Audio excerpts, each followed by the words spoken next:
I hear this question all the time. How do you manage your time, Margo? There's just not enough time in the day. Now, my question back is, how are you spending your time? Do you spend time with yourself? Now, I ask if you spend time with yourself because if you do, you'll be able to carve out time to write down your annual goals, quarterly goals, and monthly goals. Now, when you do that, you're able to see how you actually are spending your time versus those goals. If you see that you're spending time that are out of those goals, get rid of it. If you see tasks that are important, but it's not worth your time, then delegate it. A lot of people have a hard time managing or deciding what to delegate versus do themselves. And the secret is, how are you maximizing your time to bring the most income and value to yourself? That's really the key. If you're not maximizing your time in your genius zone, then the task belongs to be delegated. Now, I know when I want to delegate a task or for somebody else to do things for me, I first master the process myself before I give it to somebody.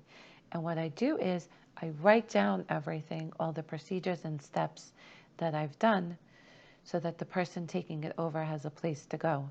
Because if they screw up, it's on me. Now, if I hired a staff member and I'm paying them, you want the money to be good use. So I have my staff follow my system so that they are successful the way I'm looking for them to do.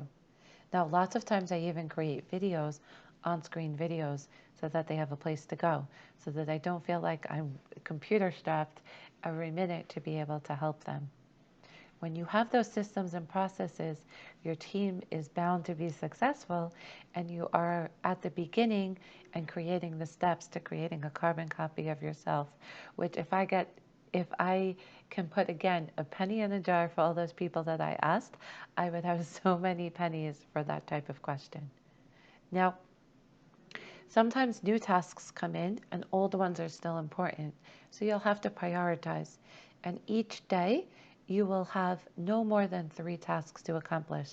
I used to have where my to-do list was like 10 a day. And then at the end of the day, I would feel so harsh and so bad about myself.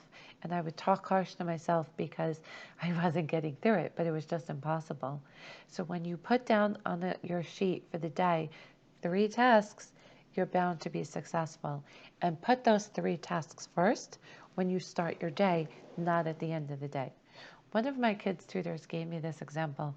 My kids were having a hard time reading. But what happened was when we were coming home from school, we were doing the reading before going to sleep. And she said, try this. Do the hardest task first and then go to the easier ones.